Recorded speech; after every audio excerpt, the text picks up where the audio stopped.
Macron is just taking L's continuously. And this time, he got the President of the United States to call the podcaster now. Oh my God. And the podcaster, she's been talking about Emmanuel Macron and his what? Us.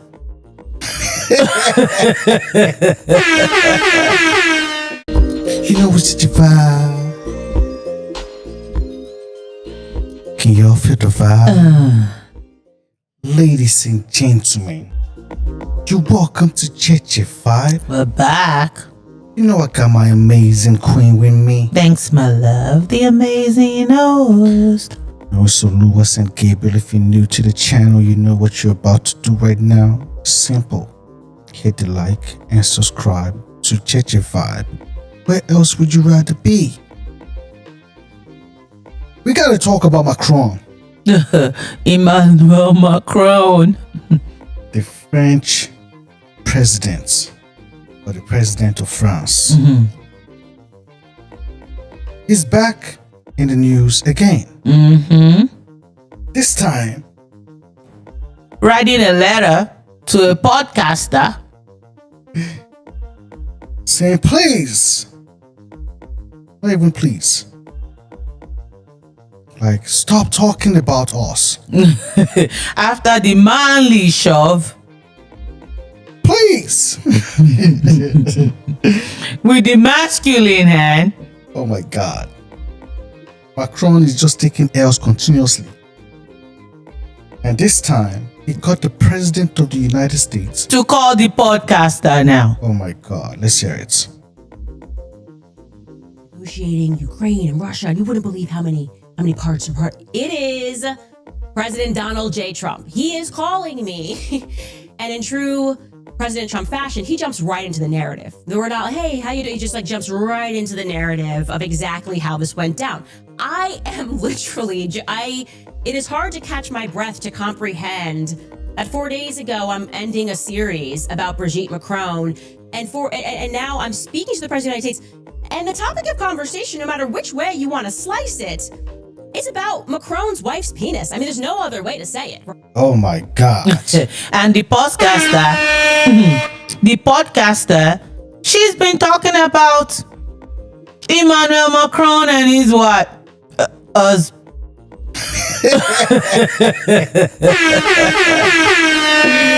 What do we call it? And his husband? Oh, and his wife? Which one? Or the wife with the panties? That's what she just said. There's no way that you can talk about it. There's no going in between. You just gotta say that. You just gotta say it. Yo, this is crazy. Right? And so he just jumps right into the narrative. He's like, I'm negotiating. You wouldn't believe how many pieces this person watched this person. If this person watched this, and you have no idea how much is involved when you're trying to get one of these deals done, Anyways, I am Macron. I like Macron. We're speaking the White House, and I'm walking him to his car. And, he says to me, Mr. President, can I speak to you for a second? I say, of course you can speak to me about anything. What's going on? And he tells me that there's Secret Service all. She's not doing bad with the impression, though. No, but she keep mixing it up. But hey, around them, there's SUVs. They're encircled. And Macron wants to have a little sidebar. And then Macron says to him, Mr. President, do you know Candace Owens? And I say, yes, of course I know Candace Owens. What's going on? And then the president says to me, you must be a very powerful person, Candace. I'm talking about the president of France taking me aside to talk about you. Oh my God. Oh my God. Your podcast.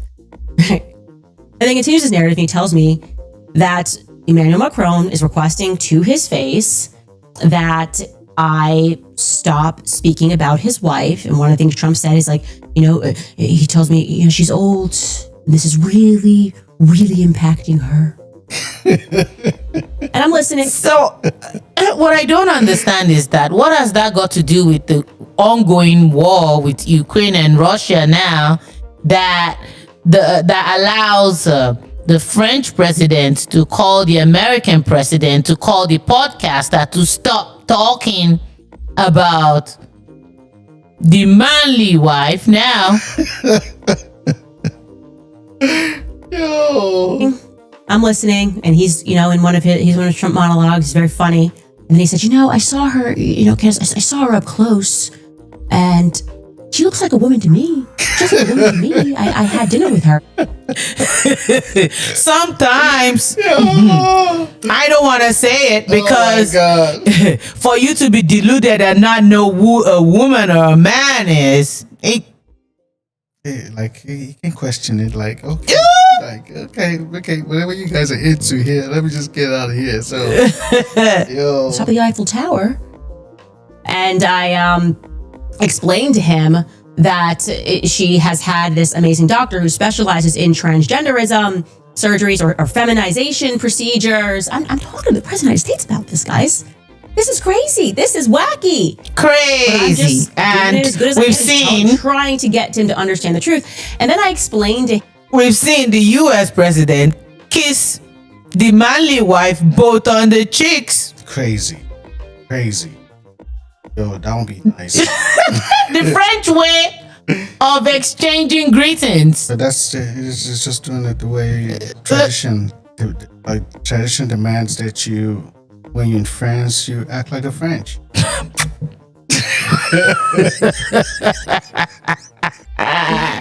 Really, and despite your reasoning, which is very sound, that I stop telling the truth. And I said to Trump, and I will be honest, that at that moment I realized that one day this is going to go into my autobiography, and so I got to say something funny. And I said to him, respectfully, Mr. President, it's not my fault that he married someone with a penis. Oh my gosh. She said it. Oh my God. She said it. Woo. And that's the thing, though. No matter how you try to want to cover the truth, just because you're the president of French now and you're trying to cover the truth, doesn't mean that the truth will not come out. Crazy. And I said to Trump, and I will be honest, that at that moment I realized that one day this is going to go into my autobiography, and so I got to say something funny. And I said to him, respectfully, Mr. President, it's not my fault that he married someone with a penis. Crazy. He then tells me, we're really close to getting this thing done. He tells me again, Macron's been really good to me. He's been very easy to work with us. He's been a good person. He just wants me to get this one thing done. And then he throws in the art of the deal type stuff. He starts complimenting me. He said, Melania loves you. She says, you're so beautiful. Pandering.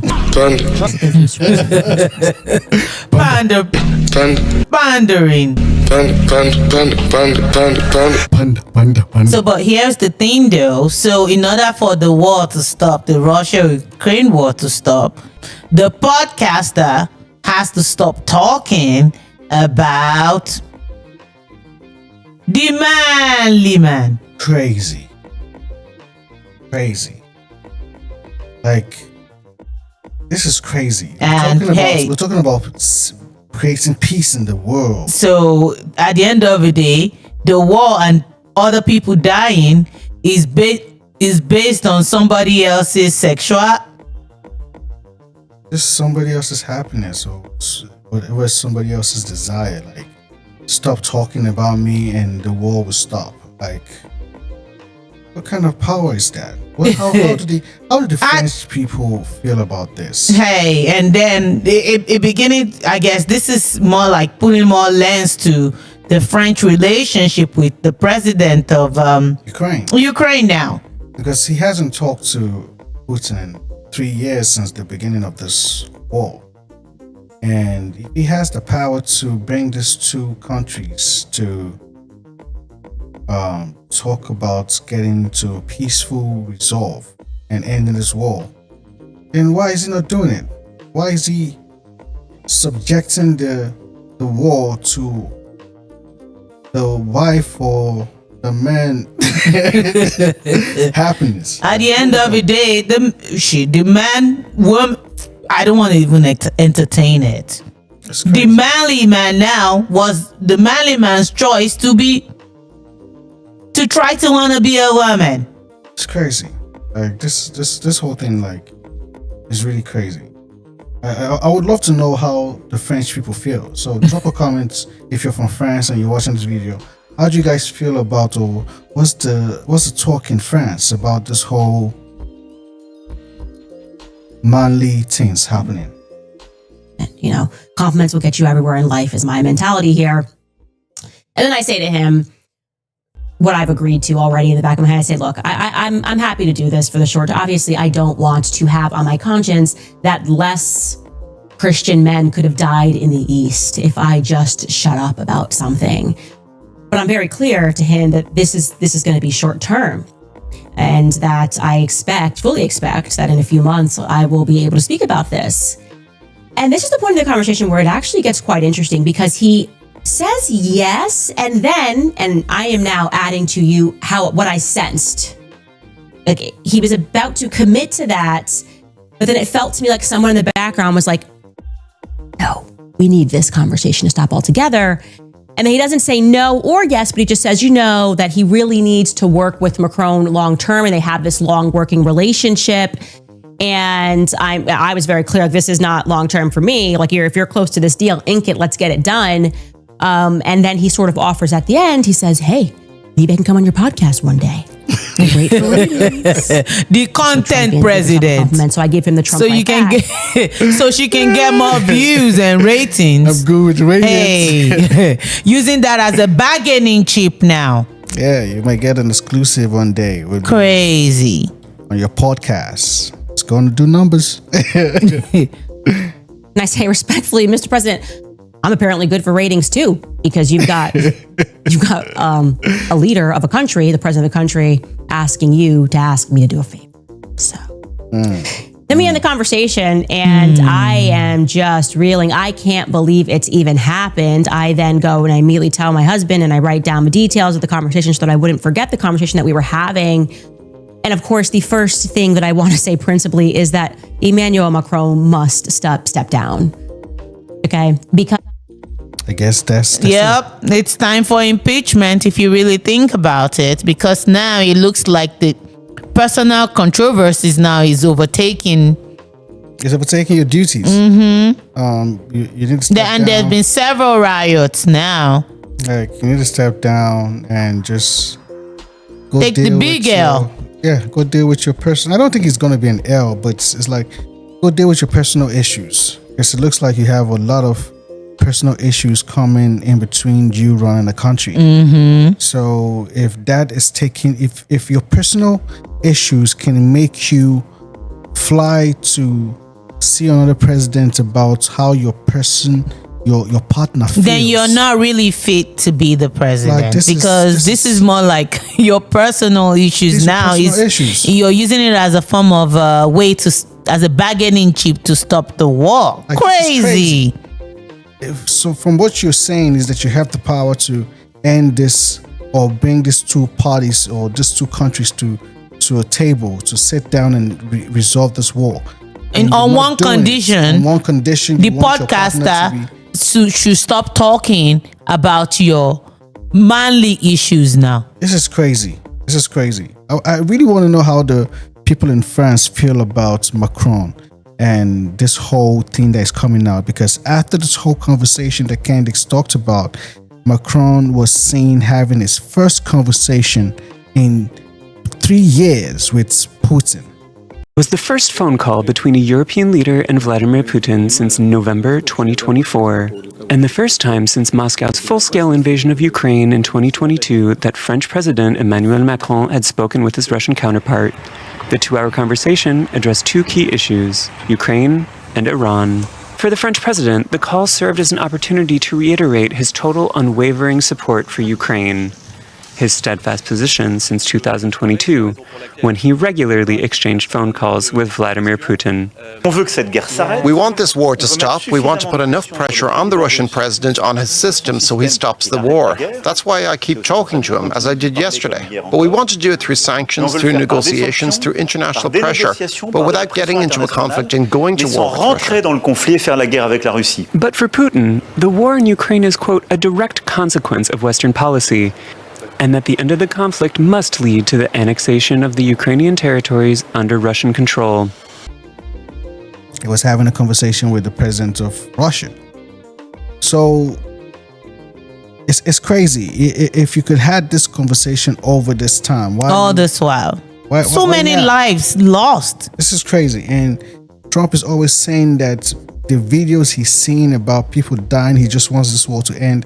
And if you guys have the power to end this war, why are you making it difficult? Why are you making it go on?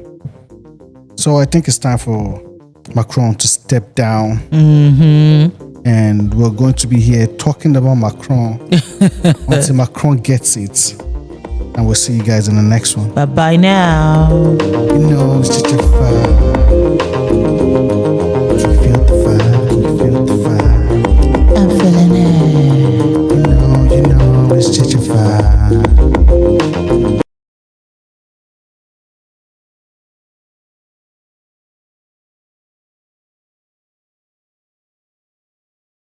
What some are calling a Big Mike situation. Here we go. Women who claimed Brigitte Macron was a man are cleared of defamation. Does this mean what I think it means? Let's read.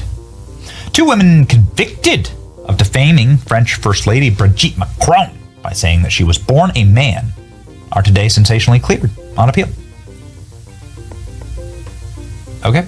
Judges sitting in the Paris Appeals Court on Thursday ruled that 2 individuals who were bloggers had every legal right to make the allegation.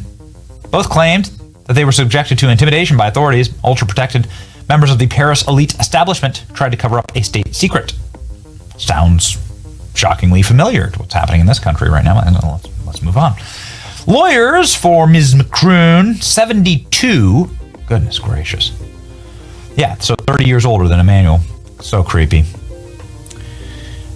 Indicated that she was devastated by the development, that she'd be taking the case to a higher court in France. Really, why fight this? Why fight this battle? It's a really strange thing, this.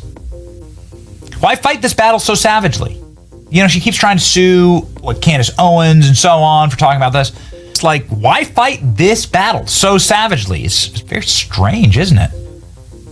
Doth protest too much, right? Kind of Shakespearean almost. Ms. Macron is currently returning from a state visit. Their husband was not in court to hear the judgment. They appeared on a 4-hour YouTube video in December 2021, and they claimed that Brigitte was born a baby boy called Jean-Michel Trauneau in 1953. This is, in fact, the name of Brigitte's brother, and Ms. Macron was called Brigitte before her first marriage. The defendants also claimed that Brigitte's first husband had never actually existed before his reported death in 2020. Well, I mean, that's just crazy. And crazy interesting. A judge sitting in Normandy originally fined the 2 women the equivalent of $1,700 each and found them guilty of libel. Following their appeals, though, their fines were reduced. Now neither will have to pay anything, and they're free to go. Okay, so now it says we're acquitted, and they expressed great pleasure with the judgment. The 2 women who were present at the judgment was announced were sued for defamation by Ms. Macron in 2022. Today's court ruling states that 18 passages of the video under the consideration do not constitute defamation and instead represent good faith free speech. It comes as Ms. Macron finds herself increasingly under attack, not just in France, but across the world. Becoming Brigitte, a controversial book about her personal life written by a journalist, Xavier Possard, is stirring up controversy and theories with American influencer Candace Owens. It comes as 4 male defendants prepare their cyber harassment trial in Paris Correctional Court, being accused of likening Ms. Macron to a child abuser. But she was his teacher. And this is like not going away because, well, people don't like this kind of stuff.